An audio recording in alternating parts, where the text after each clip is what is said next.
capítulo 25 do livro Patriarcas e Profetas. E o tema do livro em si já fala muita coisa, e diz o quê? Os israelitas deixam o Egito. Então, quando a gente vai para dentro da palavra de Deus, a gente se depara com a situação na qual o Egito já tinha enfrentado pestes, todas as 10 pestes, as 10 pragas, certo?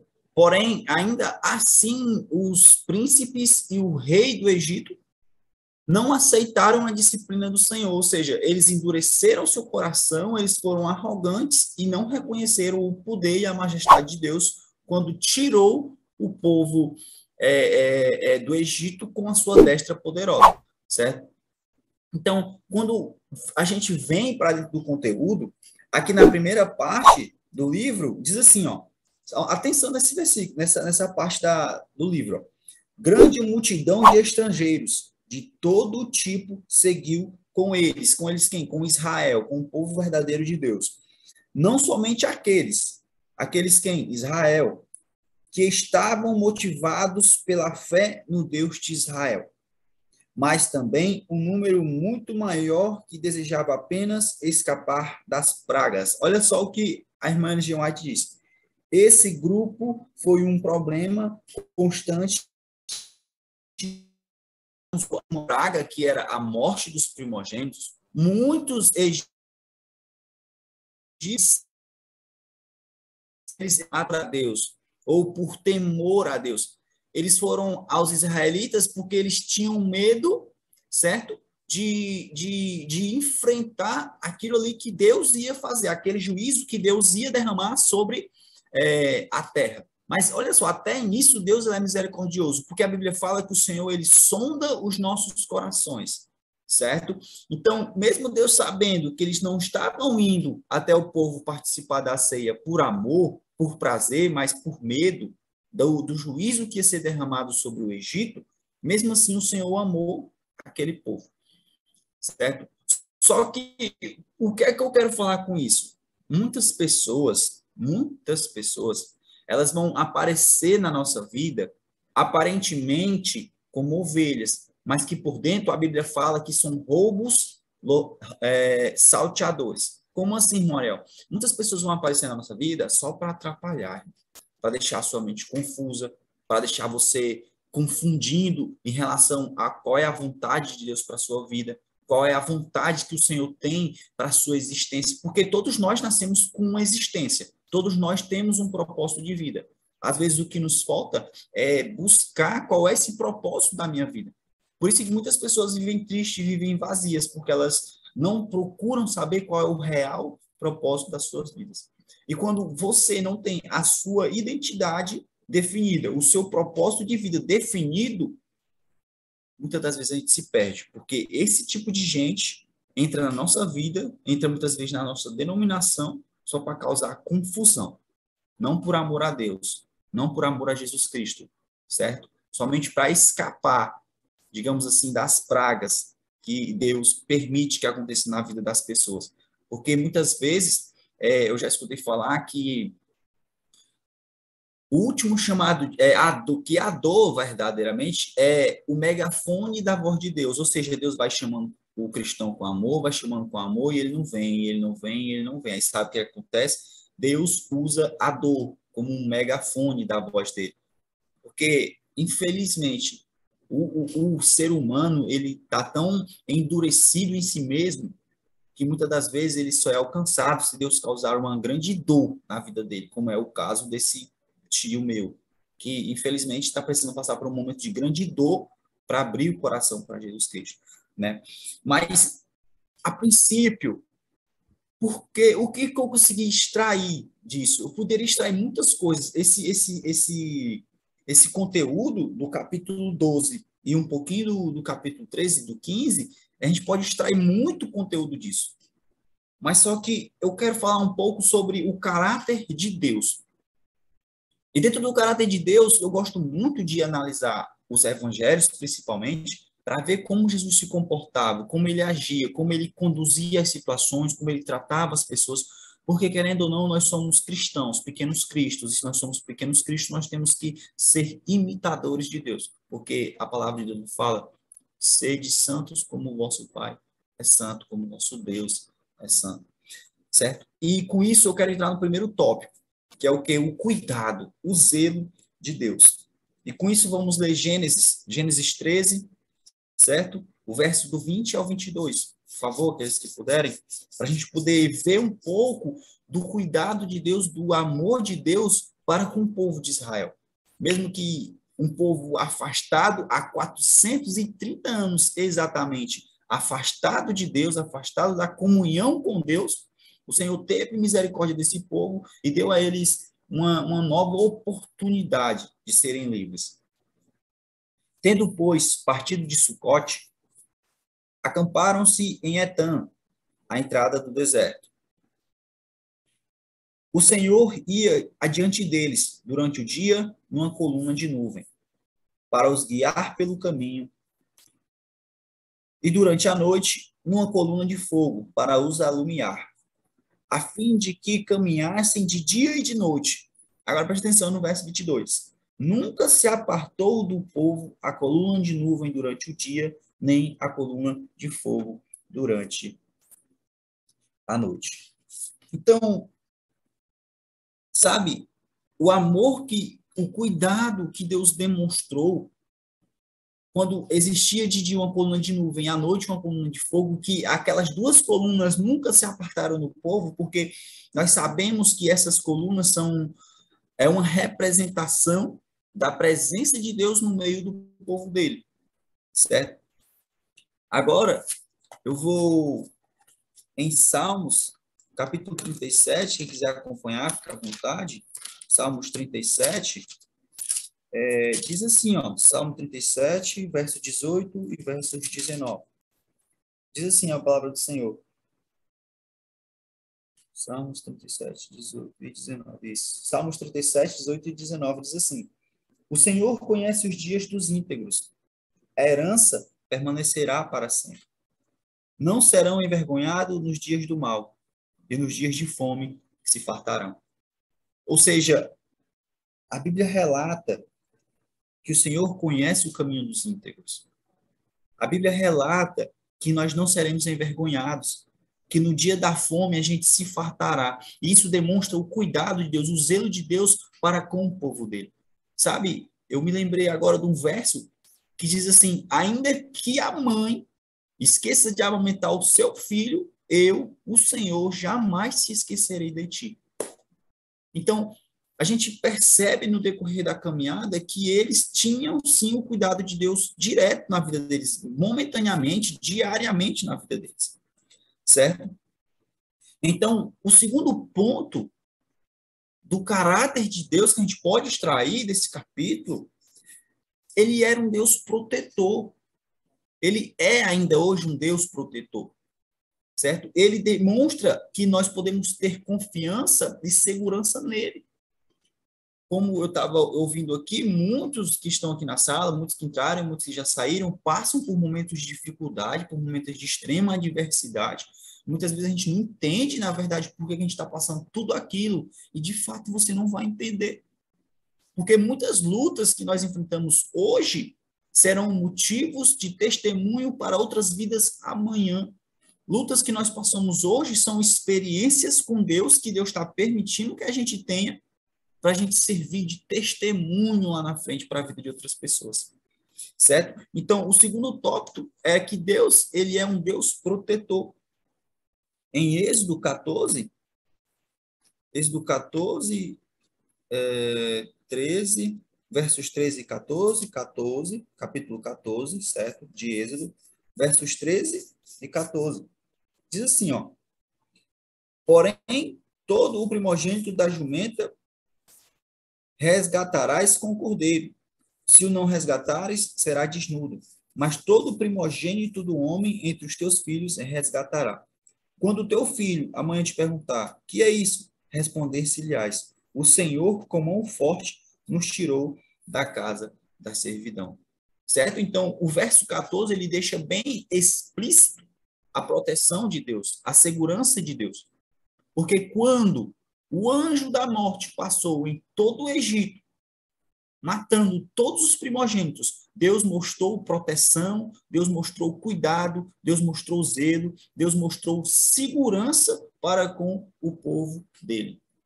E a Bíblia relata que nenhum dos primogênitos de Israel pereceu naquela noite, porque o Senhor protegia a vida de cada um deles, certo?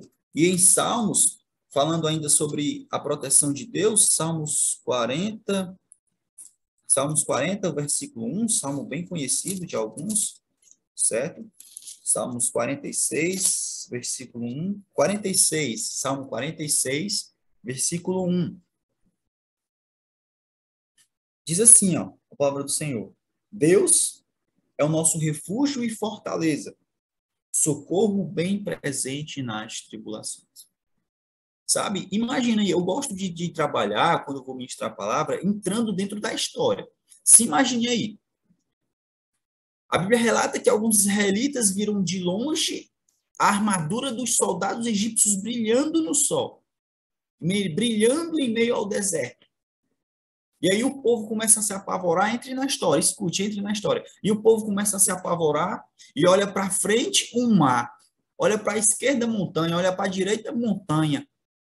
E aí o povo fica desesperado. Tanto é que a Bíblia relata que alguns do povo chegaram até Moisés e começaram a falar para Moisés, a reclamar para Moisés. Será que era porque no Egito não tinha muitos sepulcros que você nos trouxe para morrer aqui nesse deserto? Então, olha só, Deus estava com a presença dele ali, viva numa coluna, e mesmo assim o povo ainda temia, mesmo assim o povo não confiava no cuidado, não confiava na proteção do Deus de Israel, que tirou eles do Egito com tamanha e poderosa mão. Certo? E o que é que a gente pode tirar de lição para a nossa vida? Muitas das vezes a gente passa por momentos de situações difíceis, de grande adversidade, e infelizmente a gente não confia na proteção e nem na mão poderosa de Deus. A gente se entrega aos nossos medos, a gente se entrega à agonia, à frustração e acaba perdendo o foco, que é Cristo, certo? Porque mesmo que tudo fuja, mesmo que tudo fuja do controle das suas mãos, do controle da sua vida, do seu controle, entenda, jamais fugirá do controle de Deus. Por mais que aquela situação tivesse fugido do controle do povo de Israel, do controle de Moisés, Moisés, ele não temeu. Moisés, ele não sentiu medo. Moisés, ele foi prudente e calmo. E ele tomou a melhor decisão, que foi pedir orientação a Deus. E é nisso que nós separamos os filhos de Deus e os filhos do mundo. Porque os filhos de Deus, eles temem, sim, eles temem porque nós somos seres humanos, nós temos emoções e uma dessas principais emoções é o medo. Mas nós não podemos nos entregar ao medo. O medo deve ser, nas nossas vidas, um trampolim para nos levar para mais perto de Deus e não para mais longe. Amém? Então, o terceiro ponto que eu quero comentar com vocês, porque o tempo aqui ele está sendo nosso inimigo, é sobre a benignidade, sobre a bondade de Deus. Certo? Em Apocalipse 15, quero comentar com vocês essa passagem muito maravilhosa. Apocalipse 15, verso 3. Apocalipse 15, versículo 3. Então, gente, a gente pode perceber com essa história, eu queria se aprofundar um pouco mais, porque essa história é muito maravilhosa, mas a gente vai ter que ser um pouco mais exato, mais incisivo, mas essa história, esse momento que o povo de Deus passa assim que saiu do Egito, certo? Para atravessar o mar, esse momento aqui é muito importante para a gente analisar, porque são situações que a gente passa na nossa vida hoje. Não pode ser o exército egípcio nos perseguindo, mas às vezes é um medo, às vezes é uma frustração, às vezes é uma tribulação, às vezes é uma perseguição, às vezes é uma pessoa no trabalho, em casa, aonde você anda que não gosta de você, que lhe defama, que lhe calunia, que inventa as mentiras sobre o seu nome, sobre a sua pessoa. Às vezes até mesmo dentro da igreja você está passando por algum tipo de provação, algum tipo de perseguição, porque você pune pelo que é certo, E as pessoas tendem a passar a mão no que é errado. Então, a gente entende que essa perseguição do exército egípcio ao povo de Israel pode representar muitas perseguições que nós passamos, muitas aflições. Mas o que é que eu quero dizer? Que Deus está no controle da sua vida. Não se preocupe, não se desespere. Pode ser uma doença, pode ser uma perseguição, o que for que estiver acontecendo na sua vida. Não se desespere, pois Deus está cuidando de você. Amém? Então, para a gente continuar a meditação em Apocalipse 15:3, diz assim, ó, e entoavam o cântico de Moisés, servo de Deus, e o cântico do Cordeiro, dizendo, olha só o que eles diziam, grande e admirável são tuas obras, Senhor Deus Todo-Poderoso, justo e verdadeiros são os teus caminhos, Rei das nações. Grandes e admiráveis são as tuas obras, Senhor Deus Todo-Poderoso. Confie nas obras do Senhor, porque elas são grandes e são admiráveis. Não se frustre pelo que você está passando, porque o que você está passando vai ser um testemunho para glorificar e exaltar o nome de Deus. Porque foi assim na minha vida, meus irmãos. Alguns aqui que me conhecem intimamente, no caso a tia Juscelene, ela sabe o que eu passei na minha vida. Ela sabe que eu venho de um lugar que as pessoas olhariam para mim há 5, até mesmo vocês, se me vissem na rua, vocês olhariam para mim há 5, 6 anos atrás, e vocês falariam, esse daí só tem 2 caminhos, ou vai para o cemitério, ou vai para a cadeia. Mas Deus, ele mostrou que mesmo que o mar seja intranspassável, mesmo assim, a mão dele vai estar sempre estendida para nos salvar das nossas aflições, das nossas tribulações. Mas para isso nós temos que colocar o pé na água. Porque por mar se abrir, Moisés teve que tomar a atitude de erguer a mão e de fincar o cajado na beira da água. Então nós temos que entender que nós temos que ter ação, nós temos que ter uma decisão nas nossas vidas. Porque o que se prega aí afora é que Deus vai fazer na tua vida, irmão. Tenha fé, acredite. A fé, ela é operante. A fé, entenda, ela é uma via de mão dupla. Não deixe Satanás lhe enganar. A fé, ela é uma via de mão dupla. Você faz o que é possível e Deus faz o que é impossível. Você faz o que está aos seus limites e Deus faz o que está acima do seu limite. Amém? Então, confie nas obras do Senhor, porque elas são grandes e são admiráveis. Certo? Então, para uma conclusão, o que é que nós entendemos com isso? Com tudo isso que aconteceu com o povo de Israel e com tudo isso que pode estar acontecendo na sua vida. Porque eu acho interessante, meus irmãos, que a gente não sabe o que cada um está passando aqui. E eu não sei o que nenhum de vocês está passando. Mas escute, olha o que Deus diz para você. Confie no Senhor, porque as obras dele são grandes e admiráveis para a sua vida. E olha só o que Deus fala através do espírito de profecia. Deus levou os hebreus. Agora, no canto de Hebreus, coloque o seu nome. Coloque Antônio, coloque José, coloque Juscelene, coloque Letícia, coloque Cíntia, coloque Arlete. E olha o que Deus diz. Deus levou os hebreus para a fortaleza das montanhas, junto ao mar, para que pudesse manifestar seu poder e derrubar completamente, de maneira inconfundível, o orgulho dos seus opressores. Ele escolheu esse meio. Olha só, Deus escolheu esse meio. Esse problema em que você está passando, foi Deus que escolheu, não foi Satanás que está botando na sua vida. Porque tudo a gente culpa o diabo. Mas muitas das vezes Deus está operando por meio dos crisóis da vida na nossa vida e a gente não está entendendo. Olha só o que o Senhor está te falando. Então, ele escolheu esse meio para provar a fé do povo de Israel e fortalecer a sua confiança nele. Então, entenda, esse meio que Deus está usando para trabalhar na sua vida foi o meio que ele achou para provar a sua fé, para fortalecer a sua confiança nele. Porque muitas das vezes nós dizemos que não, mas nós só confiamos na força do nosso próprio braço. Nós confiamos apenas naquilo que nós podemos resolver.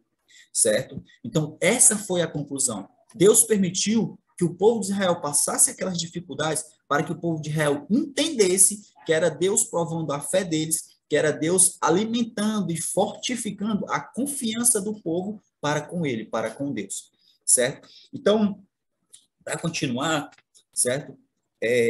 Eu quero entrar em Isaías. Vamos em Isaías. Isaías 55, 8 e 9. Para a gente encerrar, porque nosso tempo já estourou, certo? E as coisas de Deus são por ordem e decência. Isaías 55, versículo 8 e versículo 9. Amém? Isaías 55, 8 e 9. Diz assim: olha só o que Deus vai dizer para você, preste atenção. Porque a Bíblia, quando ela está fechada, ela é só um livro, mas a Bíblia, quando ela está aberta, ela é a boca de Deus. Então, olha o que o Senhor vai falar para você. Isaías 55, 8 e 9. Diz assim: porque os meus pensamentos não são os vossos pensamentos, nem os vossos caminhos, os meus caminhos, diz o Senhor. Versículo 9. Porque assim como os céus são mais altos do que a terra, assim são os meus caminhos mais altos do que os vossos caminhos, e os meus pensamentos mais altos que os vossos pensamentos.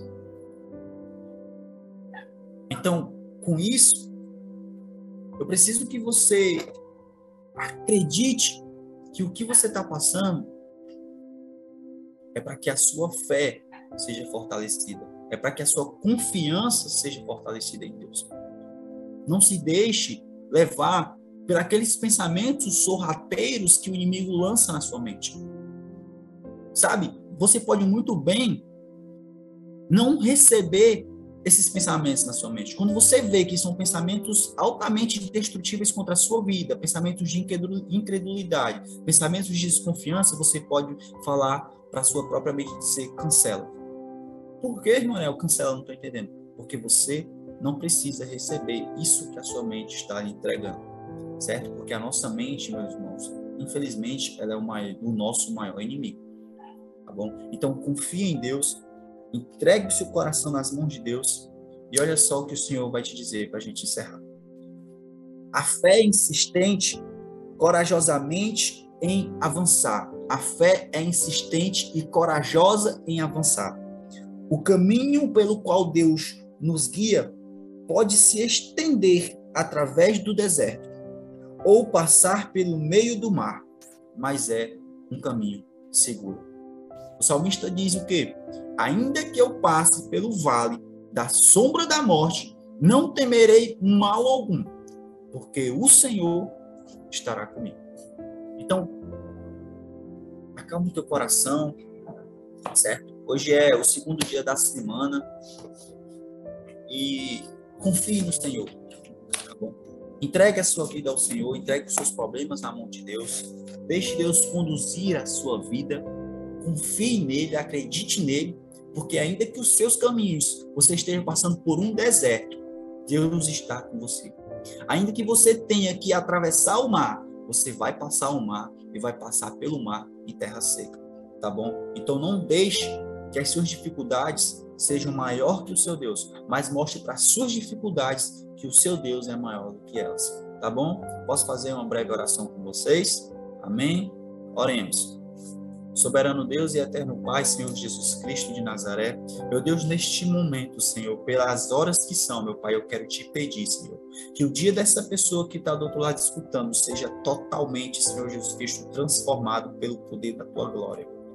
Senhor Jesus, eu quero te pedir, Senhor, que se tiver alguém aqui sendo oprimido por dificuldades, se tiver alguém aqui sendo oprimido por adversidades, meu Deus, que o teu Espírito Santo intervenha na mente desta pessoa, meu Pai, e mostre a ela, através da meditação que foi passada hoje, que não importa o que nós estivermos passando, está no controle de Deus, está nos cuidados do Senhor, está na proteção do Senhor, porque é através da tua bondade, meu Deus, que nós vamos atravessar o mar e cantar o hino de júbilo do outro lado, meu Pai.